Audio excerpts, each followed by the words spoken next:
Bismillahirrahmanirrahim. Assalamu alaikum warahmatullahi wabarakatuh. Hello everyone, my name is Zubair website wala and I am a facilitator at School Kurang campus, and right now I am on a teacher training journey learning how to communication better and my graphic designing and my confidence and my many thing task how teach better and inspire my student with clarity and confidence. Today topic how to write better and communicate your ideas clearly. Good communication is not about speaking more, it's about speaking better. When you express your ideas in a simple, organized and honest, people understand you faster and trust you more. Let's start now.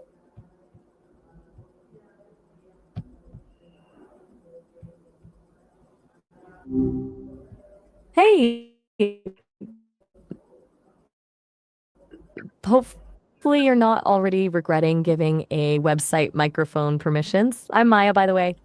What's your name? My name is Zubair website wala and I'm a facilitator at Rehan School Krongi campus. Super, huh? That's a good name. Thank Rehan School. So, a facilitator, that sounds intentionally vague. What exactly do you facilitate? Just curious. but today topic how to write better and communicate your ideas clearly. Aha, gotcha. Communication. Everyone thinks they're good at it, but most people are not. What's tripping people up the most from what you've seen? Is it the writing part or actually getting the ideas out of their head in the first place? Okay, my first question: why is clear communications important for teachers and students? Well, if teachers can't explain things clearly, students are just memorizing noise.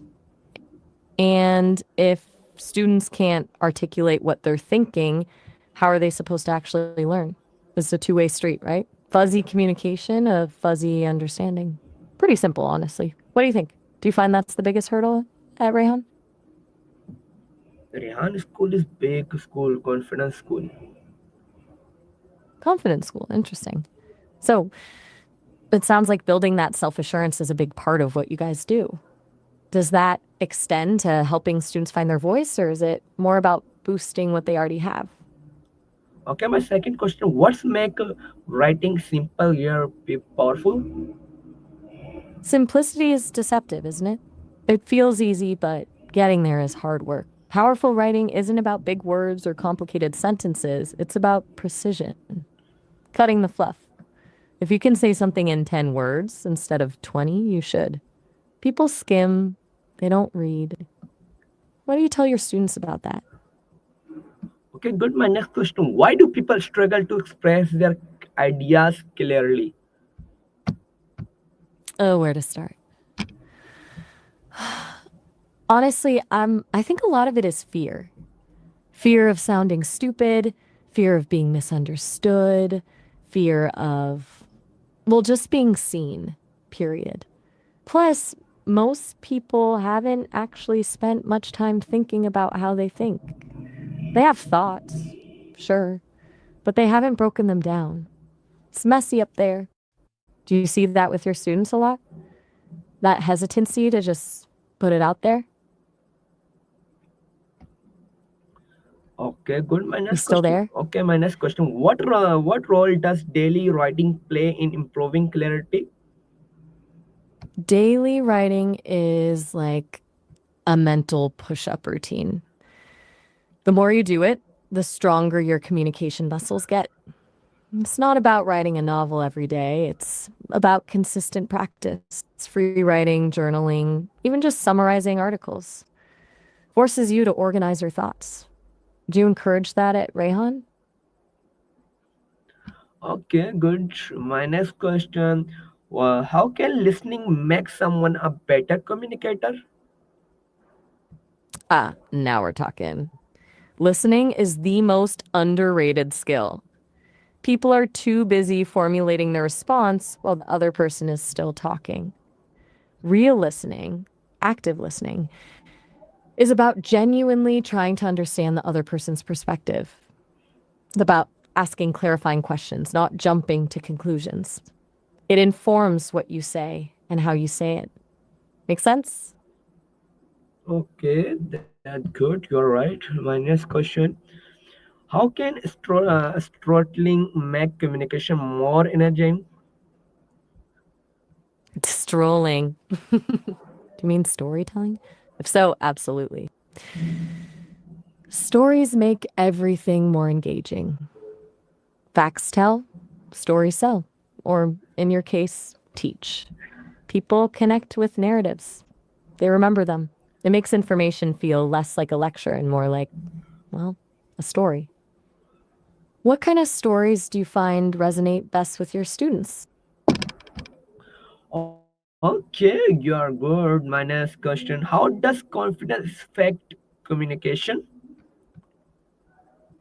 Confidence and clarity are totally linked. If you don't believe in what you're saying, nobody else will. But confidence isn't about being arrogant, it's about knowing your stuff and trusting your voice, and it lets you handle pushback without falling apart. Do you find that students who are more confident are also better at articulating their ideas, even if those ideas aren't fully formed? Okay, you are okay. Good. My next question. Uh, All right, lay it on me. okay, my I'm next question. surprisingly I My next question: what common mistake reduce the clarity of communications? oh, loads. Jargon, rambling, being overly polite, assuming the other person knows what you're talking about. Thing. Basically, anything that puts the burden on the listener instead of making things easy for them. And vague language. Some things, a few people, basically, kill me. What do you see most often with students? What's their go to clarity killer? Okay, my next question: what tools can help us write better? Besides just reading good writing, there's the obvious stuff Grammarly, Hemingway editor. But I think the best tool is a ruthless editor, someone who will tear your work apart and make you rebuild it. It's painful but effective. Do you use any specific tools at Rayhan, or do you rely on peer review? Many tools, Chat GPT and Colony. Ah, so you're embracing the AI age. Interesting.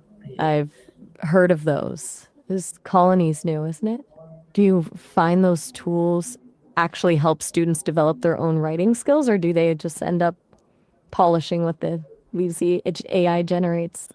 That's the big question, right? Okay, my next question: why is feedback important for improving communication skills? Feedback is how you course correct. You can think you're being super clear, but if nobody understands you, then what's the point? It's not about criticism, it's about calibration, getting an outside perspective, but it has to be constructive, obviously. Brutal honesty without guidance isn't helpful.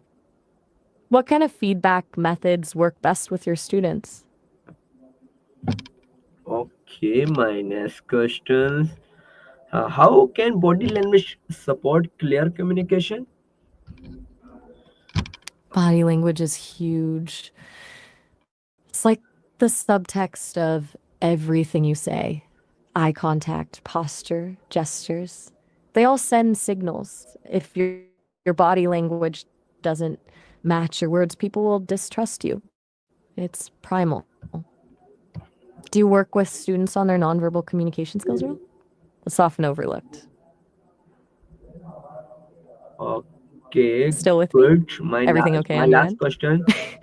My last question: why is clarity more important than longer or fancy words?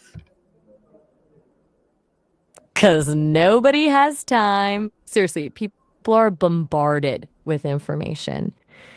If you can't get to the point quickly and concisely, you lose them. Fancy words just make you sound pretentious.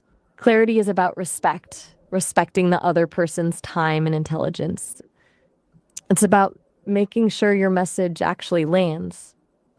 That's it, really. Any final thoughts on all of this now that you've run through your questions? Okay, thank you so much. You're welcome. Viewers, clear communication is not a talent, it's a skill that grows with intention and practice. When you learn to write better, express your ideas clearly, you open the door to better teaching, stronger relationship, and greater impact. Always remember, Zubair, website wala, your word carry power, your ideas matter, and your communication can inspire others to learn, grow, and transform their life. And take care, and Khuda Hafiz, and Pakistan. Zindabad. Whoa, that was quite a sign off.